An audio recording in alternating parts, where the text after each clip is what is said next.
And then so me more kwa about Badwam TV Badwam health tips. So me did a fear among kwa tamaklo. Onim de na wotwe ye kasa fa ho waist pain usisi yo yanko ade a tie nkomo ebi na yewi a woni doctor akasa watu anamon so akoho endpoint homeopathic clinic on Adaroma na ye de dwumadi eba tene so anoma sorry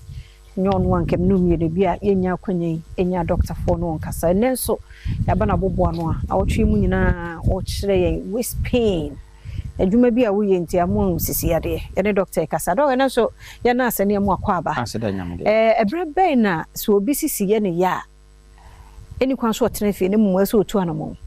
but I say said yes ye din komo afa no this week nyina no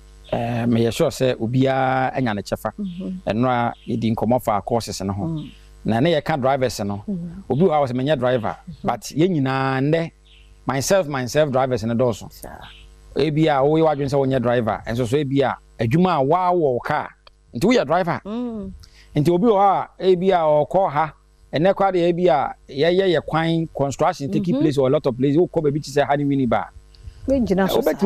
obetimi etike mu more than bia be 6 hours ansa na bia wadu ho eno no wo ye driver ni bia nti ene ye lifestyle no ye nhwe ni yi pa na ma bebiri no ano enya yade a efe ne sisi yade na sisi yade kodum pempenso obi na afi nipa da sani okoto a enye yi sa wo chia wo ho wo basa wo nipa da sani no osisi no ya anya no rigid bone no e flexible and I beka say malleable and nti at every point in time no you are able to nti na nkora bi mu amoye athletes ana yoga ne sanfo no obitimi kwa ne mu se saa no wa yes zero sa na nipa da sani yete ne mu no emu da eye malleable eye flexible but bebre mu no e de no se de yakoye no se ne de no aya rigid aje se de metal na rust no so hu o yese ya waka so yese o yese ya mo so no waka e kodu that stage na o so wan pay you be ka fom so wo obi a wo sole film pa so na wo sole ya utimu se wo bre a sha se no wo tenase na wo sole ya na ya asamo a sa waist pain no sa waist pain ye mfante na fie wo zo sisi no afi ne yawo no emu hyew emu yewdu afi sisi yade no ema wo to ase ase se twetwe fa wo sisi no eba wo to ase ene wo nan ho nyina pulling pains ya eni kwasa wo tena so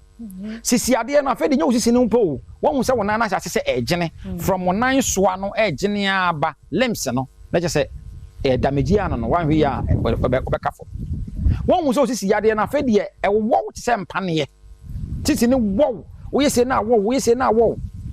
ye ntena so we no nkora nyina experience bi anam obi abetimanya because akola na se wanya accident na the spine no aka nkora no kwa de wo betimanya easier but empanyifo nya ne sene se de nkora nya because ye wo nyini ni ntia na yes se wo nyini no enti na se empanyifo buba bi se wo nyini na edua nyini ane po ebam okay e po na ebam no ene se wo nyini no na wear and tear activities in the doorso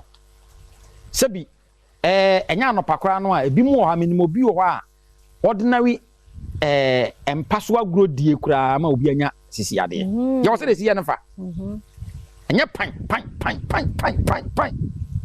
ya we o se wo sisi eye eti ya lifestyle bia ye bia no ya wa anya wa mfa sebi wa mfa care anto ho a utimi se usisi no usisi na asase adum pempenso bi a afi wo beda resort no ya nso mu a wuntimi enye won hu se afi dia manfo hia wa o me se papa ase de wo chia no afi obi sisi no obi afi wo ba utimi se wa ba konkomu a ase ni mu no akoa obi de no wa chia sa sisi ade no ye ntena so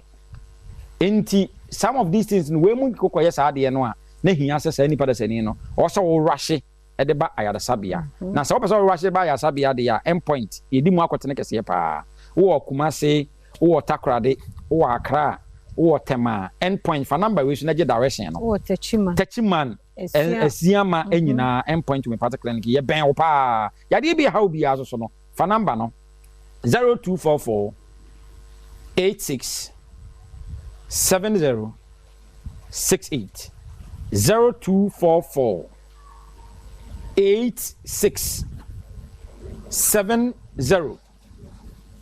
68. Yada say pa Dr. Duboate na yete ne nka no nti no ne number no de ama ono friend sisi ene ne ninsa wo so de yedi hu nkomo ene yare bia o chena nkwa hodin kura yin a wada wo ma ya kan ho e to so yada say